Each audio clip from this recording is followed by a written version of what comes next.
Hello and welcome. Today we're going to be talking about how to apply sociology to studying the family. Again, when we're studying sociology, we're looking at macro structures and institutions. The family is an institution. Just like the education system or the economy or our government or ideas such as cultural values and beliefs or race or gender, family is an institution of society, meaning that it is a structure that is reproduced from generation to generation. Albeit throughout the generations, what it means to be family might change and evolve, but the idea of family has been around for thousands and thousands of years. So, again, from a sociological perspective, we're going to be looking at the macro construct of family, asking what's the purpose of family, talking about how families create conflict, looking about how meaning is constructed through interaction in families. But again, you can delve into family in a great many ways. I just took a class on a psychological perspective of the family, looking specifically at interpersonal relationships, different family types, which is also sociological, but then how that affects people individually, different family types, such as same sex marriages and their children. What kind of unique experiences do they have that heterosexual parents and their children might not have, for example? So the more I delve into family and family dynamics and family interaction, the deeper down the rabbit hole it seems that I go because I just keep uncovering more and more information, which makes sense because families are not just a simple institution that's reproduced from generation to generation. These are people living out their daily lives together, interacting, sharing meaning, supporting each other. So it's a very complex subject. We're just going to scratch the surface, get into relationship types a little bit, family types, things along those lines. So I think the easiest way to start out talking about the family from a sociological perspective really is just jump head into the theories. So again, functionalist theory would say all institutions contribute to the functioning of the whole, such as the family. The family serves a purpose. It contributes to the functioning of society. What does the family do? What's the purpose? So the family socializes you into your culture, your primary agents of socialization. Your family gives you the support, they raise you, they take care of you. It serves many purposes. A conflict theory perspective of the family is going to look at interpersonal dynamics, such as the relationships between men and women in families. Is there a hierarchical situation? Why is the man considered the head of the household? How did traditional gender roles regarding family influence things like women's rights? And symbolic interactionism is going to focus on the idea that we're the ones who construct families. Yes, us getting together in groups is highly influenced by our DNA, our genetics, our biology. But how we interact in groups, the meanings that we share, the group dynamics, this then becomes the realm of symbolic interactionism, focusing on how people interact with each other to create meaning. Again, where do most of your ideas about life come from and your culture? They come from your family.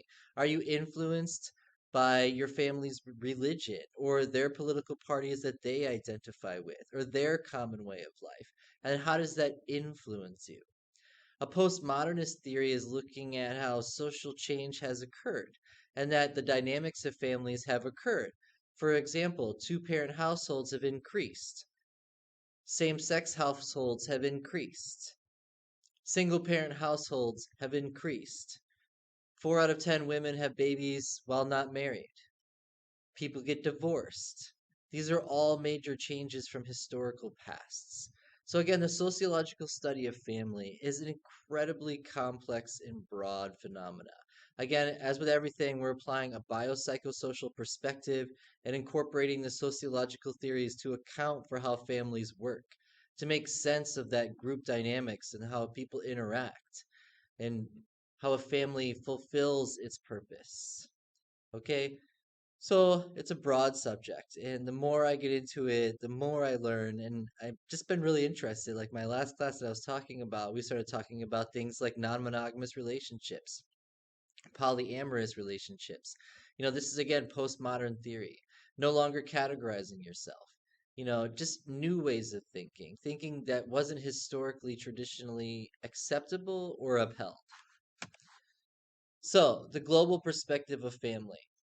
His globally most family structures have historically been patriarchal, which means male dominated, man is the head of the household.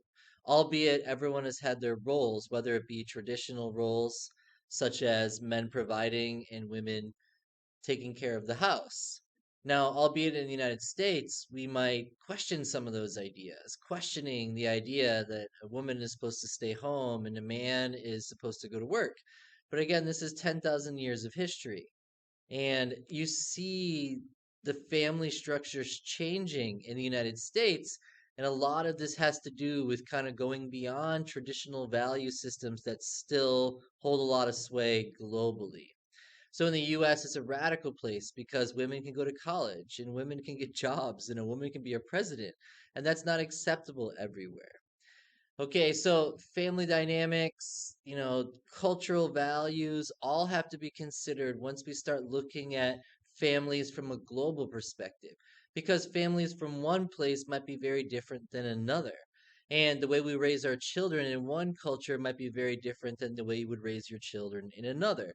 And the way you engage in relationships and the norms that you follow and the rules and regulations attached to that are influenced by culture. I mean, again, for an example, having two wives in the United States is illegal, but in other countries, it's acceptable to have two wives. Okay, so again, a global perspective means looking at all the different cultural opinions, looking at all the diverse perspectives, and asking questions.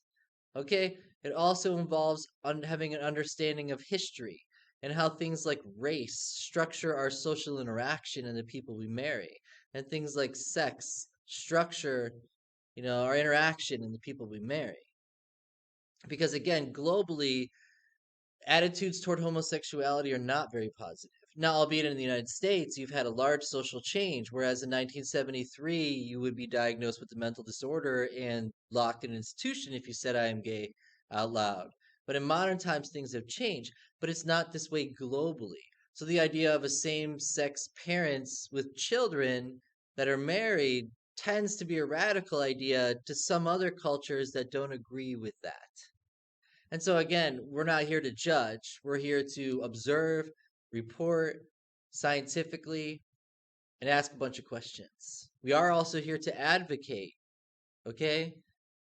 And that's why, during like the sexuality lecture, we're asking, what should be good social norms? Like social norms we should uphold about our sexuality. Like humans will have sex with children, humans will have sex with animals.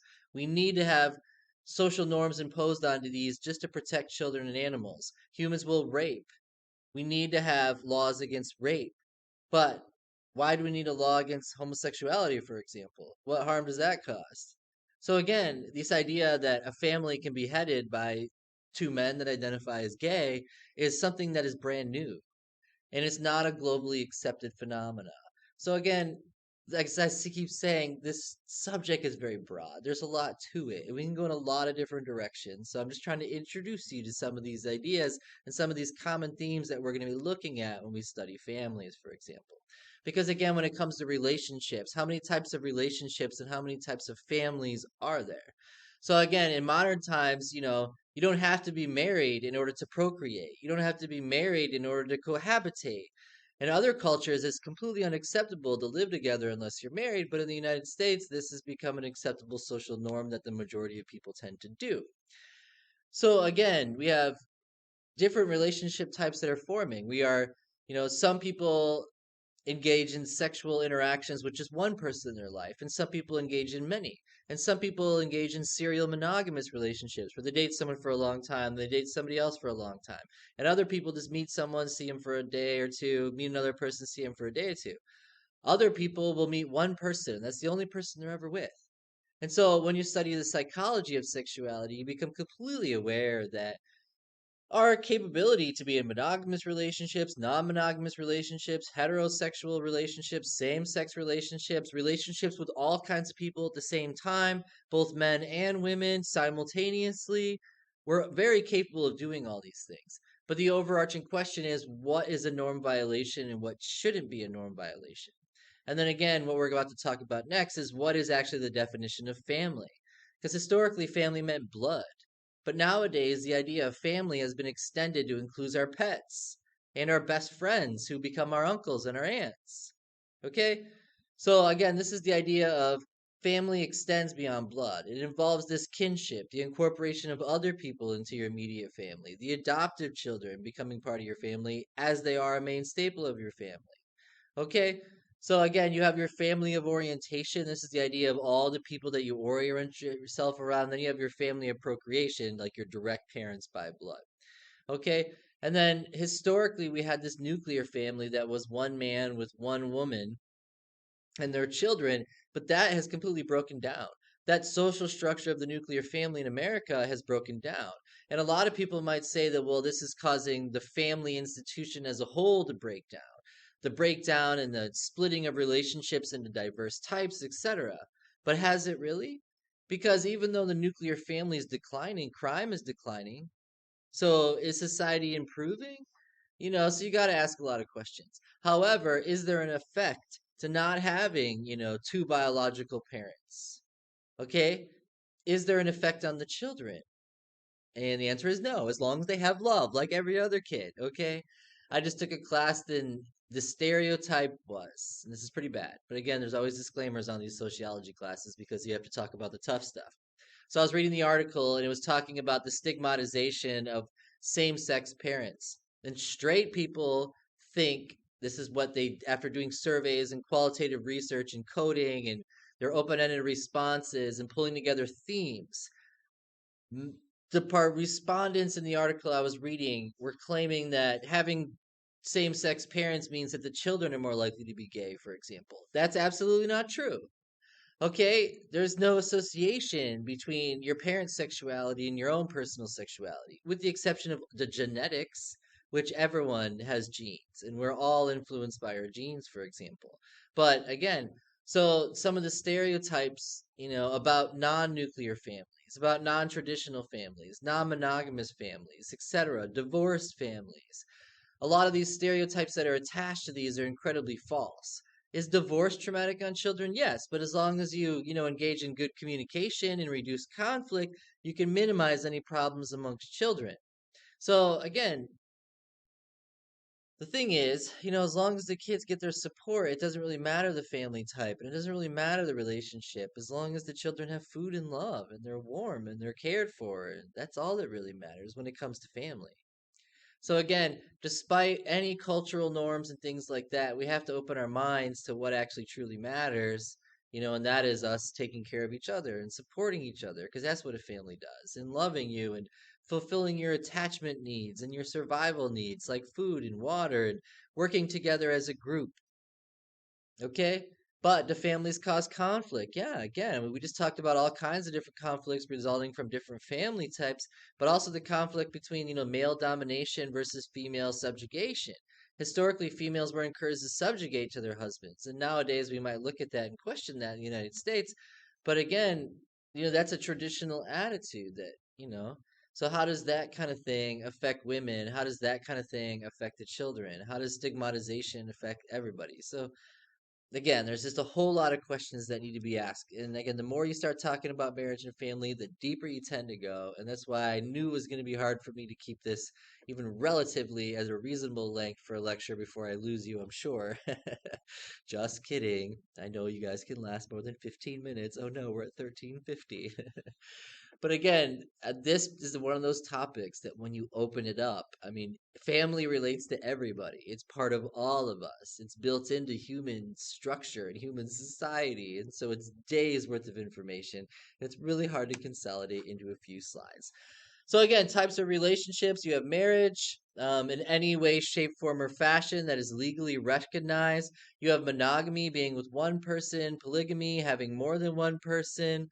Um, you have matrilineal descent, tracing the family from the mother's line, patrilineal descent, tracing the family from the father's line, bilateral descent, tracing the family through all of the lines. Um, so, there's a lot of relationship types. So we've covered those pretty well, but just realize that the idea of the nuclear family has gone away. It's almost becoming a minority family type. Okay? So the book talks a lot about gender roles, and gender roles are the expectations and behaviors that we attach to specific sexes based upon your biological sex. Okay, so again, as we've discussed, the family structure is highly influenced by the idea of the patriarchal family, the male dominated head of household idea.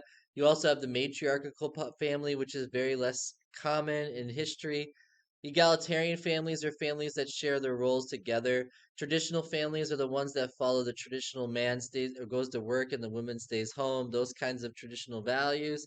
Endogamy is the idea of marrying outside of your group. An exogamy, or sorry, endogamy is marrying inside your group within your group. And exogamy is the idea of marrying outside your group. Okay.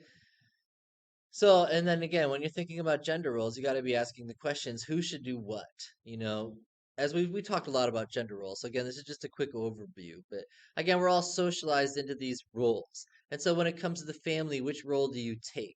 And which role you take is influenced by whether you have traditional or egalitarian attitudes, whether you believe in this male as the head of the household attitude, or where you believe everybody just kind of works together as a team, for example. So again, how you distribute the labor, whose job is what, who's going to go to work, who's going to stay home with the kids. Again, these are all these interpersonal dynamics that we could be delving into very deeply. But again, this is just a quick introduction to introduce you guys to family. But again, where do these ideas come from? And they're all culturally constructed. We teach our daughters to take on these roles. We take our sons to take on these roles. Who does the housework? Who does the outside housework? Okay, how are things divided? Who does the cooking? Who does the stuff with the muscles? Questions.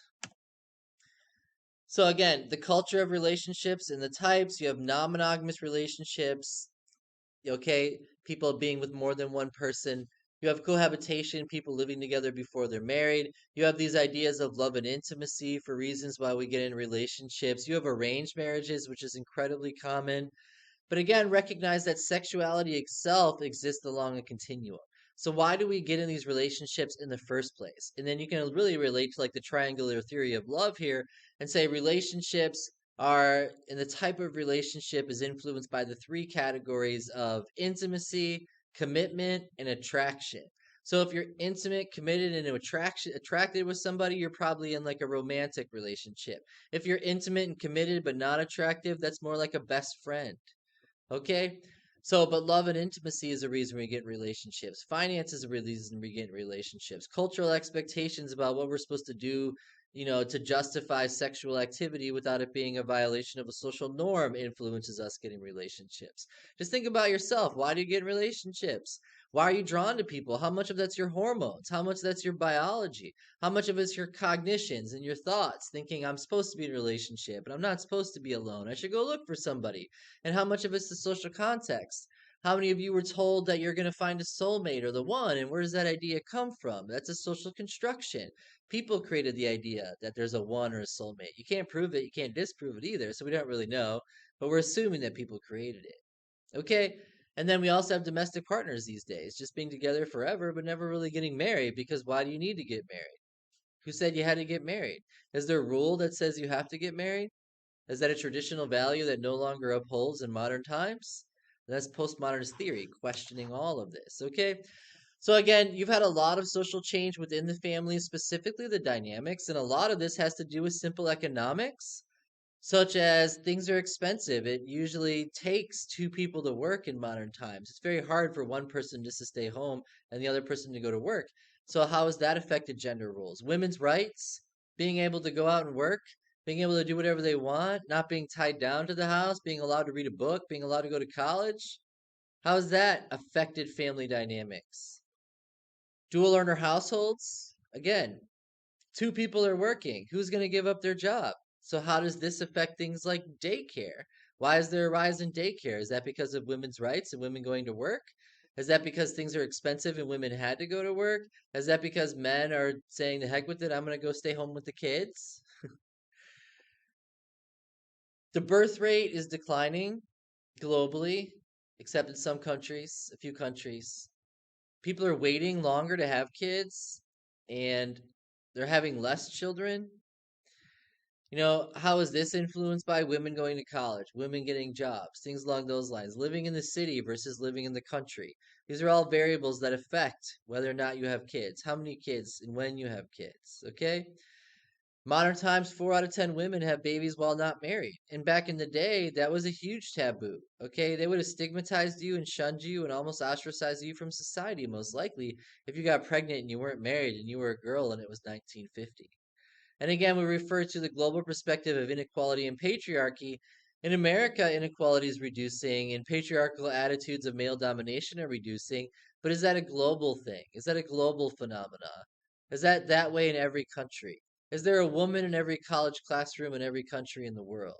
Or is that just a phenomena of the United States and other countries that have progressive attitudes toward gender roles? Other significant factors that should be thinking about in families is infertility. 15% of people don't have children or can have children.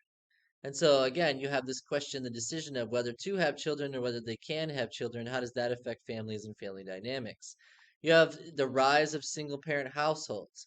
How is this affecting people? And is it the same across the board for all races, age groups, things along those lines? Because when you start to factor single parent households and age and race, you start to see some interesting factors.